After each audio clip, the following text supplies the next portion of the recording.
Excellent. Welcome all to the next episode of Tech on Toast. And this week we've got a very special. We're in Brewdog in Waterloo, and I've got two guests, and I can see the pub literally 200. What's that? Feet? Not even that. 10 Less feet. than that. We're actually in the pub.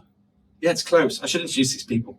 We're with Chris Joliffe, CRO at Kobas, and Katie Rose, CFO at Market Halls. Katie, ladies. What are you doing? I'm all right, I'm in the pub. We're all in the pub. We're winning, it's 11 o'clock. There's no beer yet, though. To be fair, Chris Joliffe always starts his day like this, I think. So, Chris, how are you? Yeah, really good, thank you, mate. Good to be here. Good to be with Tech on Toast. He's been dying to get on. We've been banning him for months. Anyway, well, before we get into it, let's hear a bit about Market Halls. Tell us about, for anyone who doesn't know about Market Halls, what do you do there and what is Market Halls? It's a big venue which has about 8 different kitchens in and big bars. We generally are set up to get people in and have a good time. We want to give flexibility to customers so people can come in and eat what they want, drink what they want, arrive at different times. So just make it really, really easy for people to come out and have a great time. Yeah, I'm sure tech plays its part in that as well, trying to make that operation easy. So 8 like individual brands though, so like almost like virtual brands but physically in a building. Yeah, they're not ours, so we don't run the food. We get independent traders in, and we try and keep it fresh and interesting and exciting for our guests. Yeah. And then we run the bars. I'm acting like I've not been there. I've been there loads. I go there every time I'm in London. We know, Chris. And Chris, but what do you do at Kobas? Tell us a little bit about Kobas. Yes, I look after all of the revenue streams, implementation and support services for the business. You've practiced that, haven't you? I have, yeah.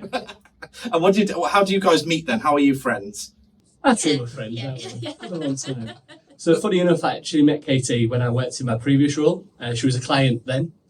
And then when I moved over to Kobas, you were going through a phase of restructuring the business and making some changes. And we reached out and, it is a complex operation that they have at Market Halls. And it's a growing sector, is food hall operations. So I said what we had, what we can do. And at the time, there was some specific tech that we were developing for that sector. And you took the punt, didn't you, really, I suppose, because you didn't know anything about Kobas. No, I didn't know anything about it. Trusted Chris from previous experience. Talked to people that, who designed Kobas, which is always great, when you meet the founders and hear what they're trying to do, and just, kind of wanted to go on the journey with them, really. Yeah, that's really interesting, isn't it? Actually, that an operator is actually speaking to the people who are building the tech. Because a lot of the times, if you're going through, it's the reason Tech on Toast exists, right? We try and help the buying process so you can get as informed as possible before you actually pull the trigger. And it's interesting that you guys are talking together about the actual people who built it before you get down that road. So you've got some real understanding of what they wanted to achieve at the end of it. Important. For me, I've been through so many situations where you are sold the dream by a salesman who doesn't necessarily know the product, and you spend so much time trying to get under the skin of what is the reality. And it was refreshing to talk to Chris. He was quite open about, no, we can't do this now, but your feedback's great and we can see this on the development journey. So I think for me, it's always really important to get under that sales level and into the nitty gritty of what the product is. Yeah, you salespeople. Honestly, it's true. Never trust a salesman. You literally can't do it. That's why you're trust the Yorkshireman, not a salesperson. And it's interesting, Chris, because you come from a big company prior to Kobas as well. Can we say who they are? Yeah, of course. Tavalis. So you came from Tavalis, and then you came to Kobas, and you also experienced a lot of pitches, and you're in a lot of rooms with a lot of people talking about product. Do you feel that pushback? Is that kind of, I suppose 5 years ago it might have been different, but now everybody's buying tech frequently. Is that are you feeling that in the buying process when you're out selling? Yeah, we are. To be honest with you, I get frustrated with the way that some clients or prospective clients go about buying solutions, because I think too much of it is put on the sales approach.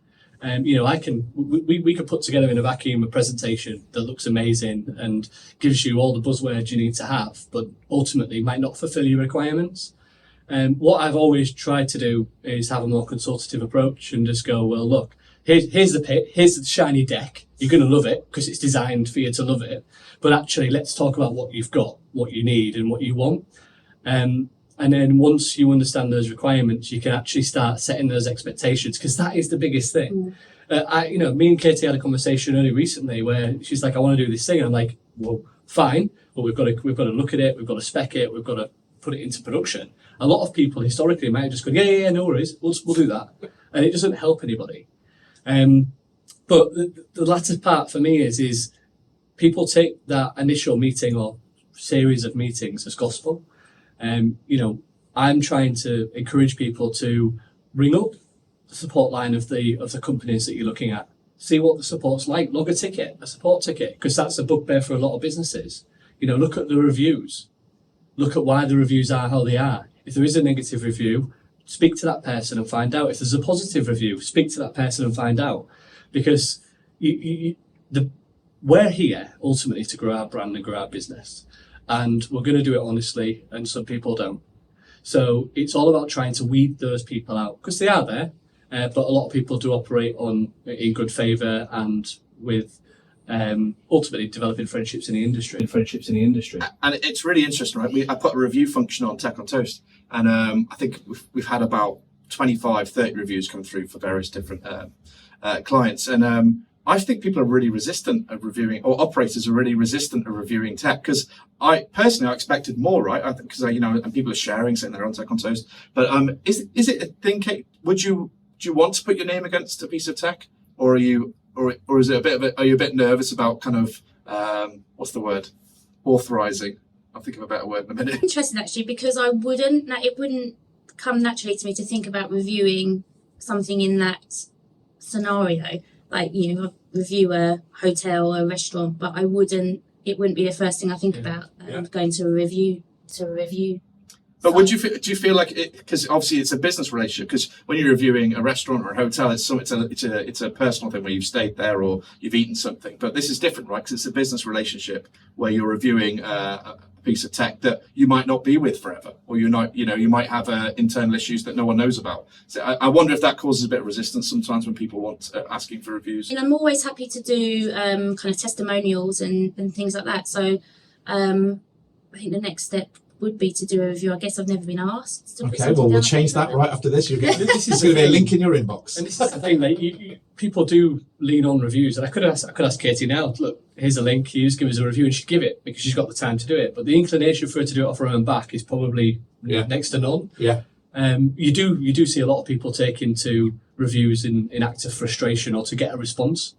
Yes. That's what you often do find is, I can't get a response through the professional channel, so I'll actually just do this route instead. And I've totally digressed, so I'm going to take it back to the subject. So, and Katie... Good topic there. No, it's interesting, and it's one of the reasons we're here, right? Because we're talking about supporting clients rather than just selling to them, right? And it's really, and relationship building in any kind of business, let alone tech and hospitality, is absolutely key to growing. Yeah. And Katie, you described your business at the start, which is complex anyway by the nature of what you do. You mad people.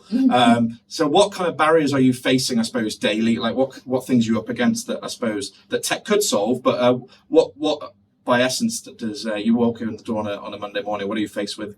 The complexity of our business makes a lot of things difficult straight away. So how do we get 8 independent traders and the bars operating separately but in cohesion and acting as one market hall? Ultimately, if someone goes and puts a review on, they're reviewing market halls, but it's nothing to do with us.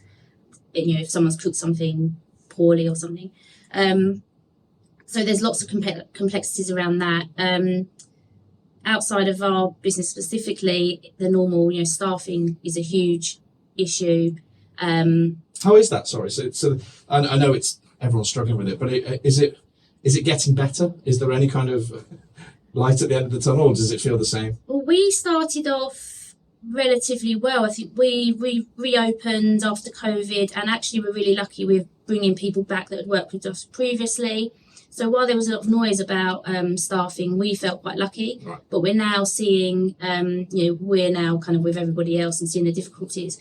And I think a big problem is kind of managing. You can find people with skills. They can pour a pint. They've made a cocktail before, but can they greet a guest with a great smile? Can they naturally have a conversation with a guest? And those softer skills, especially as tech becomes more involved in the hospitality kind of customer experience, how do those skills are so important and quite difficult that you can't train them. You've got to find those people. I agree. I think it's probably the biggest opportunity. If you're a training company right now, right, if you're listening to this, or you deal in soft skills, I don't think there's ever been a bigger opportunity, because I agree. No, I don't, not just in hospitality, but in the people we recruit at Atollo, that you find there's a lot of those skills have gone, or they just haven't been coached in, or the people who were coaching them in the industry have gone. I don't know, but it just seems to, Yeah, well, I think maybe tech and social media and everything is you naturally. So it's Chris's fault. Yeah. It has created that digital era, hasn't it, where communication's less often now. Yeah, I see it in my kids. It's just it's not like when our nans were around. Well, mine now. It's different. It's definitely different, and that's bound to play a part. Probably the first job we all had was probably in service. Yeah. I went behind a bar and you dealt with people every day, whereas kids nowadays don't seem to have the drive to do those kind of jobs. Yeah, it's a very different world. And what else? What else are you faced with? Obviously, you've got challenges. The actual nature of your service, you've got obviously orders coming in from a customer on the floor that will go to separate brands. Then, so can I order from 2 brands on the floor? Or can I order from 1? How does it work? So we introduced kobas. One of the main reasons was because of the ability for a customer to be able to order at their table from multiple kitchens and the bar at the same time. And from a customer point of view, it felt like they were ordering from the same venue. We haven't actually implemented that, because what we've found is in our business, we are called market halls for a reason. The market part of that is the browsing, the wandering around. And so we really struggle with finding how to make a journey really, really easy for a customer versus that softer side of browsing. So we are bringing in the ability to order drinks from tables, but it's been a really difficult problem for us to solve. Chris is really keen for us to get use the tech that's there, and we're quite we want to do it quite carefully and make sure that the customer, we still give the customer what they want. And it's hard because they want it to be easy, but they do also want to browse. And that's the thing as well. You have to be sympathetic to the organisation that's there. And we've got the tech for it. It's operational in other market hall concepts and it works really well. But I think it's quite admirable to see market halls take a step back and go, actually, that isn't our special sauce. It might uplift revenues by another 10%, it may not, but we're actually trying to stick by our morals here and go, well, we want people to wonder. We want people to take a look, have a nosy, look at different menus, talk about it, be busy on the floor. That's why their spaces are so large. But that tech's quite complex, though, what you're talking about there, as in the ability to be able to order from multiple vendors from a single point of view. Yeah, it is. And I think even just the setup architecture alone, regardless of the ordering piece, it's quite unique. So because the individual traders are essentially individual limited companies that are not that market halls are not legally responsible for, we have to, from a GDPR perspective and a data perspective, segment that information so that it can be held in isolation from one another. So what we have actually created is we call it parent and child servers. So within market halls, as an example, there's a server in the back office, and that hosts the parent company, the parent server, which is in isolation, which is the market halls, bars and their details and payroll information, everything else. And then we have the individual traders as child venues, which are again individual in their own right. Now, when you place an order with a trader, Katie at Market Halls gets to see all that transactional information, that revenue information, because contractually that's their agreement they have with those operators. But from the customer's perspective, they will get, if they are VAT liable, a VAT receipt from that trader with their company information on. Similarly, if I go to the bar, I'll get a VAT receipt from Market Halls with their VAT information on.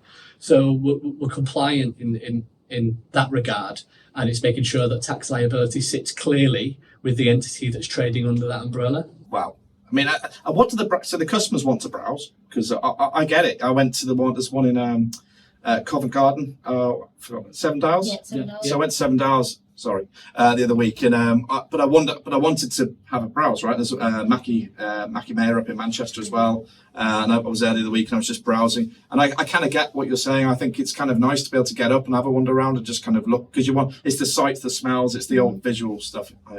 Eye level, buy level, all that kind of stuff. Yeah. But what about the brands? What do they want? Do they want the customer to be able to order from Or are they quite like, I want my... From my perspective, I'd say they would want as many revenue verticals live as possible because they see it as money. Yeah. That's my opinion anyway. And here comes yeah. I Here didn't comes the counter truth.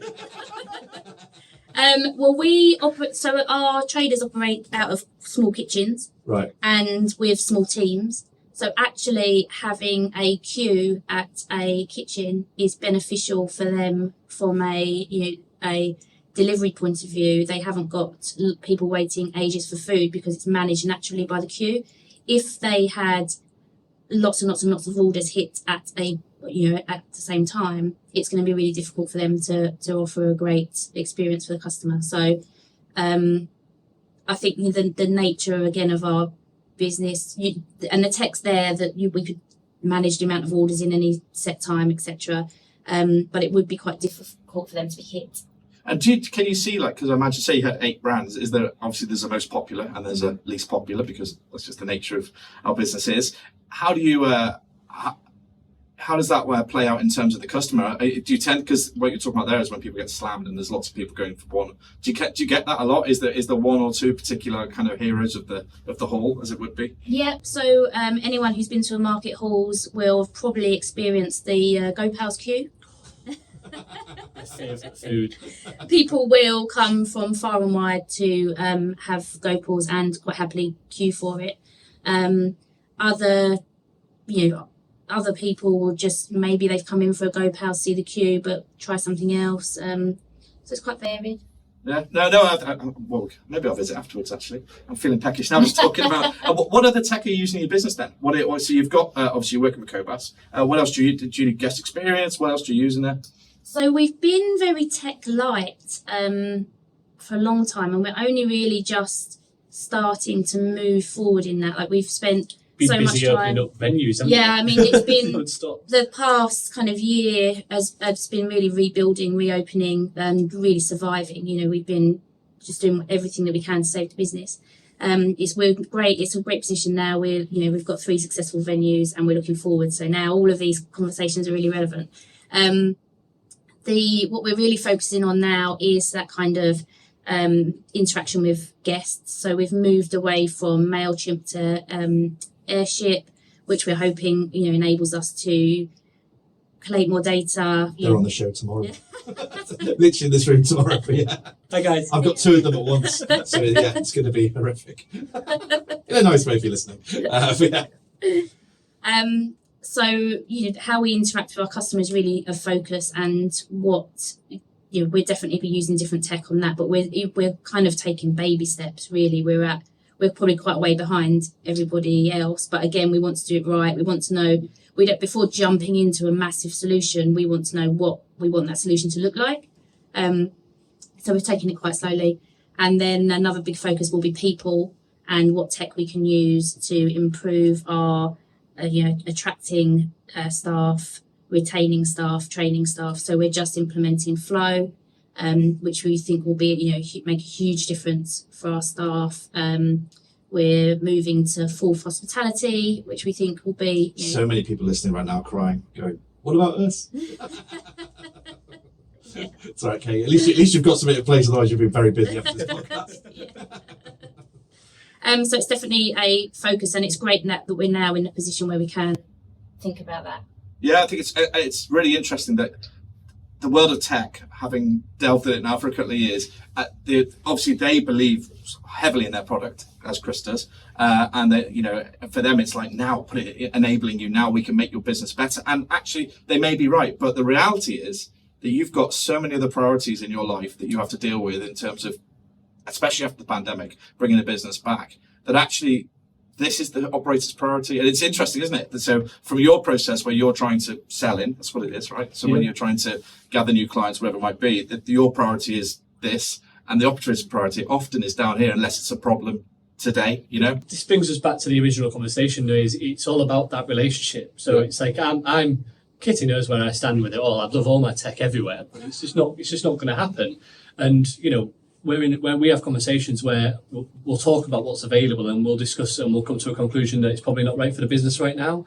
When they were consolidating and just trying to get through the storm, if you like, It was a case of she just kind of went, just make sure we can operate and do a thing. That's all we want to do right now and get money in. And that's what we did. We stayed in our lane. We did what we needed to do. And then slowly now we're starting to bolt on applications. We're starting to work with third parties. And slowly you're building up more of our tech stack as well. And it's the right approach to have, because everybody's got more priorities than just buying tech.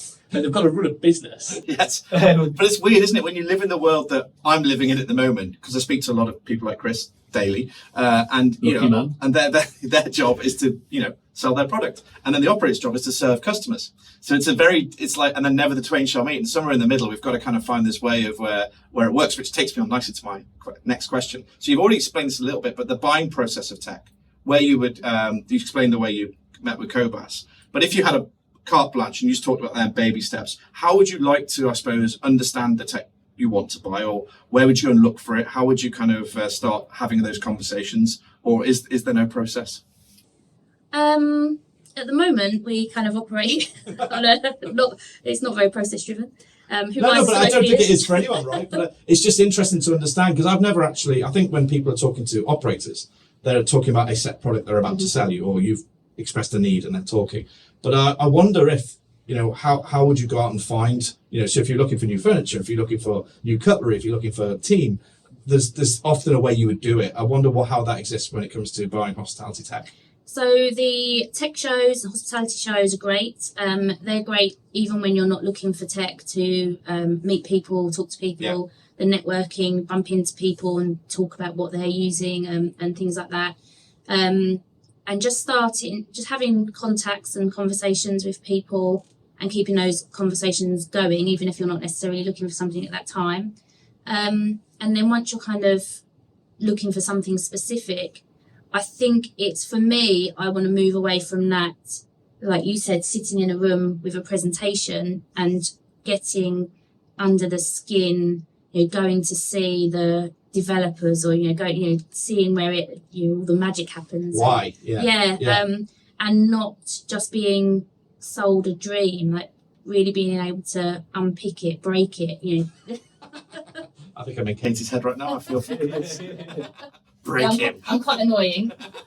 No, but I think you share an annoying trait with most operators, right? Because when I was an operator, I was the same. I was very much obsessed with why. What will I get out of it? What's the return look like? How quick will I get it? And we're also very impatient, right? Because once we spend our money on something, we probably want to see the return, fair, or some improvement fairly quickly. And do you get that pushback quite a lot? I mean, because you sit in the buying process at the end, really. I suppose you'll start it off maybe with a conversation, but at the end, to close a sale, you have to kind of convince the operator, because they haven't used your tech, right?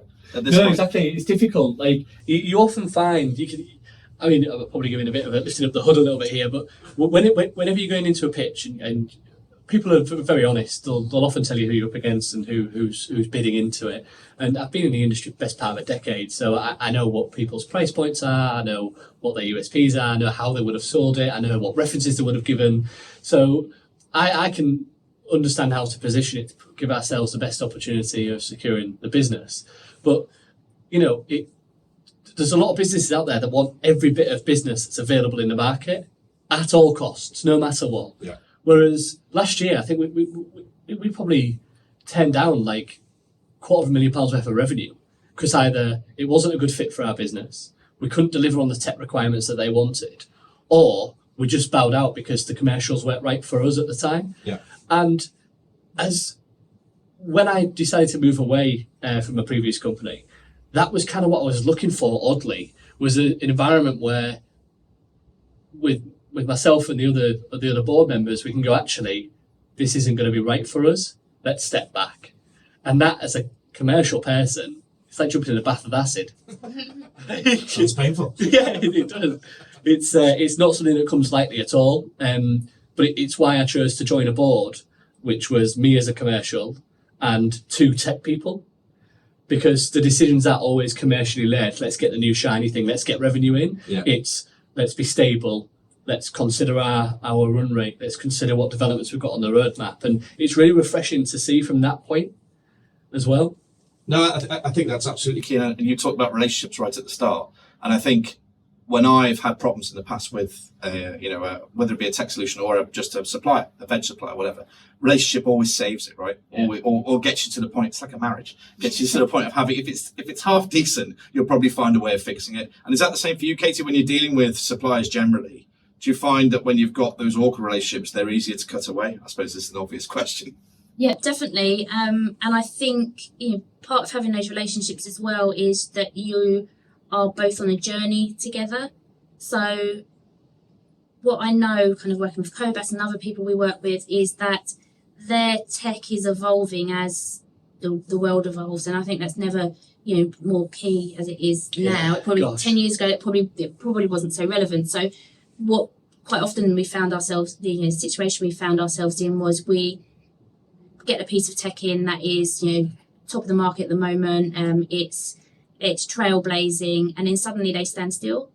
But the business is moving on, and they're not developing anymore. They're like, well, we're really successful now. We've done our job, and so then you're out looking again. And I really hope that we work with now, companies that are on that journey as well, and that we're adapting. So we've all got to be really agile now, especially kind of post-COVID. I think a lot of COVID made a lot of people change how they worked. But I think a lot of tech companies specifically, there was a lot of development going on it had to do, and they wouldn't have survived otherwise. A lot of tech companies seeded during COVID as well. Yeah. They found it as an opportunity. We always saw tech companies developing and coming up out of the woodwork all of a sudden, but it really did give it a shot of adrenaline, and people were coming out left, right, and centre. Every disaster's an opportunity. That's what my dad told me. Yeah. So it's true though, isn't it? That when those things come along, that and obviously we've only had one in our lifetime, that it does make you look for. I mean, the first bit is panic, and what we're doing. Then within 3-4 months of it happening, I think most people were kind of inwardly looking, going, right, what's our plan? Let's go, kind of thing. And I think tech was the same. And obviously, a lot, as you're seeing now, a lot sprang up that no one had ever heard of, and some are starting to drift away now. And there's some buying each other out. There might be some different deals going on, but it's interesting, right? And it's definitely changed. And what is your personal understanding like of tech? Are you a techie, Or are you how? I'm not a techie, so I don't understand the kind of what goes on behind it all, but I'm very, very passionate about it. I've always been really interested in it. I kind of pick it up quite quickly. I'm trying hard to lose the nickname Till Lady at market halls. You're still getting lost. Still lady. That's such a northern thing. So I love learning. I always want to understand everything that's gone in, and I love learning it. And I'm really passionate about finding things that make us that work harder for us, smarter for us, and make things easier. Yeah, I think informing and being educated is huge, right, for someone in your role now, actually to understand it. And have you noticed the change in that, Chris, that actually as you're meeting more and more people as you're going into boardrooms or wherever you do your business? I'll take that Normally on. building sites. But have you found that the education piece, actually the other side, is improving, or do you think there's still quite a big gap? It Katie, is. Side. It is, but it is improving. It is. People are becoming a lot more tech savvy nowadays. I think the access to the internet and the access to online information, and a lot more tech companies now are having knowledge-based articles and things like that, and generally just having content that's a lot more accessible. So people are getting educated in that regard. But the biggest thing for me is that the shiny bit of it, the shop window I call it, of the Google Ads kind of like effect, and we've just been invested by 150 million. Like those things still have a massive draw to businesses. We're under no illusion that we're bootstrapped as a business. We have no burn rate, but equally all of our profits go back into staff and growing year on year. We don't bring in a huge amount of revenue every year in terms of new business, because we're trying to be on a sustainable growth journey. If you all of a sudden lump in something huge, or in terms of the number of clients, then it has a negative effect on the product and the people within it. So it's all about trying to grow it sustainably. Now, the people that have got loads of money back in, they're often put front and centre of loads of operators because they've got all this money to market to basically the industry. So it'd be nice for people to start understanding, let's try and search for an organic provider that can provide the solution that we have, not just #1 spot on Google. Well, and also It reflects your business, maybe, right? I was talking to a Southwest-based bakery company. That's really hard to work out. Cornish bakery. But I was talking to those guys about they were looking at some different bits of kit, and I was saying to them, maybe pick someone who looks like you, who operates like you. They're very not secretive, but they work in a really nice way. They build, and they're a really lovely, people-centric business, right? And I was just saying, be careful who you're going to go and work with, because obviously you want to match what you do. And when you were talking then, and then obviously the big restaurant chains or leisure chains that behave in that way, that raise lots of money and go off and do their thing, are different to maybe some of the other people in the industry. And actually, I think matching who you're going to work with is really key, because the pace, as you said before, Katie, actually is really key in the way they operate, and being agile, but agile at your pace, not keep throwing you features every 10 seconds going, what about this? What about this? What about this? So yeah, I think it's a really good point, Chris. That's your first one you've made. Well done.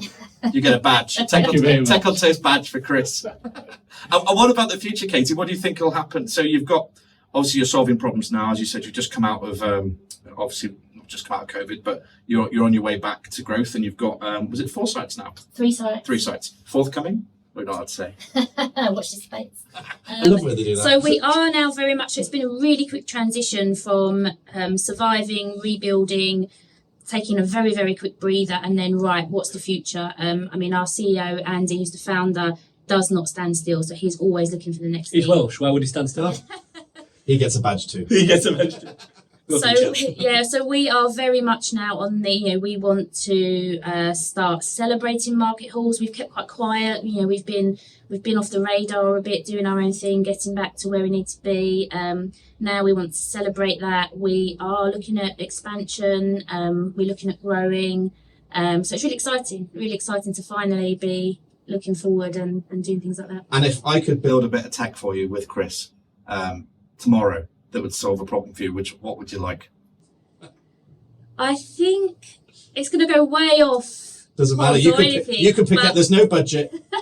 Your boss isn't listening. It's all good. So I think one of the biggest problems we've got at the moment is the costs, costs rising everywhere. Yeah. And for us, we've got 8 kitchens, bars. Our utility costs are huge. I bet. But at the same time, we've got over 1,000 people walking in our venues every day. Are we not producing lots of energy in our venues? We've got food waste, we've got kinetic energy. I like it. If we could harness all of that, and there's a huge sustainability part of that as well, that would be amazing. And cut costs, be great for the planet. There's some developers on this listen to this podcast right now thinking, right. You could probably do it. You could probably do it, but it'd be so expensive that But it negates the cost of doing it. Yeah. Completely digressing, but actually it's an interesting point. When I used to operate nightclubs for my sins, or that's where I did my sins, I can't remember which it is, there was talk at that time, this was years ago, of having these dance floors that essentially, when people were on it, jumping about and things like that, it would convert that energy into electricity. Is that how they dance in the north? Jump? Oh yeah, just jump about. Just jump up and down, pogo. That's great. What about you, Chris? Because obviously the industry is changing. As Katie said, it's changing daily at the moment, right? There's so much going on, and I wonder if sometimes it will just plateau for a bit and everyone will just sit still. But it doesn't really feel like it. It feels like we're looking for the next opportunity all the time. What do you think? I think it needs to be turned on its head a little bit. Everyone's looking at a function that they can deliver to the industry. How can I sell more of what you offer? Yeah. I think we need to look at it differently now, because there's only so many revenue verticals you can put in on consumption of someone's goods. We're kind of maxing it out with delivery, with online ordering, with in-store house ordering, with bar service and everything else. I think we need to really look at the industry, and if we're going to save it, it needs to have something that is going to be able to generate that operator revenue through the information, energy, whatever it might be, that it's already created. Yeah. Because ultimately, things that an operator produces is valuable to other people in other sectors. Therefore, how can we harness that? Like that. We'll start a little steering group. Get Chris as the CEO. Right, listen. Well, look, I've taken up enough of your time. I brought you to the pub, so you can't complain. Katie, if people want to find out about Market Halls, where do they go? How do they find you? We are located just opposite Victoria Station, just by Oxford Street, just by Oxford Circus Tube, and in Canary Wharf, just outside the Elizabeth line. And you can find us at www.markethalls.co.uk. Like a pro. That's I rehearsed. tell you what, the Elizabeth line. I bet you love that. Oh, it was amazing. It's the best line, isn't it? Brilliant. I'm not being funny. I live in Cardiff, if anyone didn't know that. But You can't get the I just Elizabeth come down line here. from Cardiff. If I could, I would. I absolutely love it. I literally say to my business partner, let's just go on the Elizabeth line. We're not going there. It doesn't matter. Let's just go. It's such a pleasure to ride it. But I mean, for business, just the fact that people are coming straight through and popping up outside your place must be great. Yeah, it's phenomenal. It made a huge impact. I mean, Canary Wharf, we opened just before the Elizabeth line opened, and trade was good straight away. The Elizabeth line opened and it went up 26%. It's the future. Well, the thing is, it makes it accessible from Excel. You Yeah. can actually go somewhere from the Excel. Yeah. That's true. I was cursing the Excel previously, but now actually you can just get one train from Paddington. And again, just a reason to ride the Elizabeth line. It's great. And Chris, what about Kobas? Obviously, you're on our marketplace, so you can find them there. Absolutely. How else can we find you guys? On the website, kobas.co.uk, on socials. What about you? Going to give your email out? Or Just give me a call. You're not going to, don't give your phone number out. He's on, to be safe, he's on LinkedIn. What's your surname? Joliffe. Joliffe. Good job spelling it. Oh, that's great. Right, we're all off for a 12 o'clock beer. So that was Tech on Toast podcast. Thanks, guys. And we'll look forward to seeing you all soon. Thank you very much. Thank you. Thanks.